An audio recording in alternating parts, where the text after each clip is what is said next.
stores of grain over the winter. Their starving cows had not yet freshened to give milk. Sometimes desperate peasants ventured into the forest, trying to hunt game for meat. And they were clumsy about it, getting themselves caught by the foresters and frightening the deer, making the outlaw's lot even harder. "We still have some stores of dried fish," Rowan offered, "and walnuts and such." "You're marvels, you youngsters, but keep your fish, and keep yourselves safe."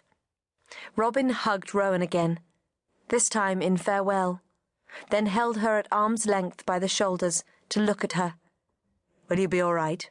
"Yes, of course." "You'll be able to find me if you need me."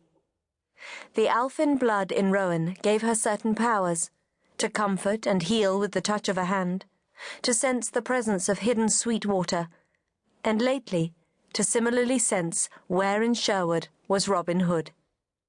"Of course," Rowan repeated. "Be more mindful of yourself, father, to come to no harm." "I will, with the blessing of the lady. Until we meet again, then." Robin Hood bent to kiss her once more, this time on the forehead. Then, turning quickly, he strode into the forest.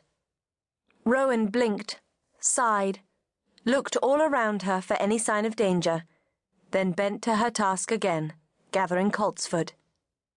The first flower of spring coltsfoot, a goodly plant, the dried blossom good for tinder to start a cooking fire, the whole green plant, or the dried leaves good for boiling into a tea that would clear the head of phlegm.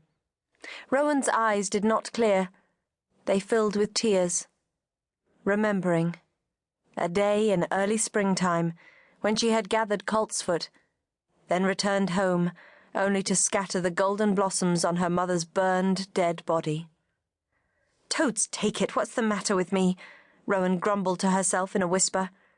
"That was 2 years ago." It didn't matter. Even the sunny air felt dark with the memory of that day. And now, with new grief, her father's going away, though of course she had put a brave face to that. In a sense, Rowan realized, she had lied to Robin. In truth, she did not feel as if she was going to be all right. Of course. All day she had been feeling an inner darkening, a chill in her bones, an inkling of... what? Some new peril? Not peril exactly, but foreboding.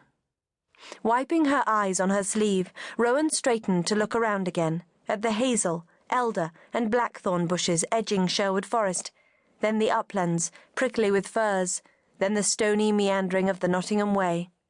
She saw no one on that road, not even a tinker in his donkey cart, or a black-robed wanderer plodding, though she traced its course almost to the horizon. There in the distance, soft hills billowed the colour of a rock dove. Rowan heard jays confabulating in the oaks, saw plovers flying in the blue sky. The day could not have seemed more peaceful. Yet within herself she felt a storm building, and she didn't know why.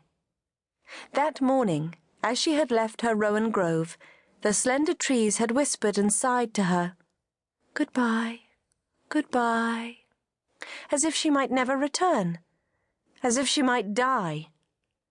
Something was going to happen. Rowan felt a trembling urge to flee into the forest, hide somewhere, or better yet, find father and go with him. But she shook her head at herself and bent once more to gather coltsfoot.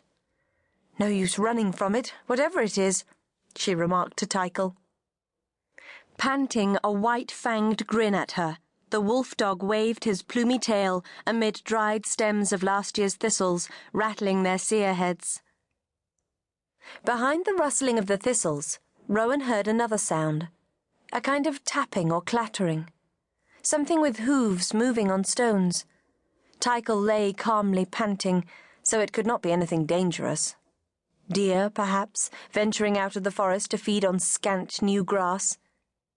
2 summers ago, when first she had found her way to Sherwood Forest, Rowan would have stalked the deer, shot one, and shared the meat with the other members of her band. But now her injured legs would not let her hunt deer. She remained bent over her work, eyes on the stony ground, as the clattering sound grew nearer.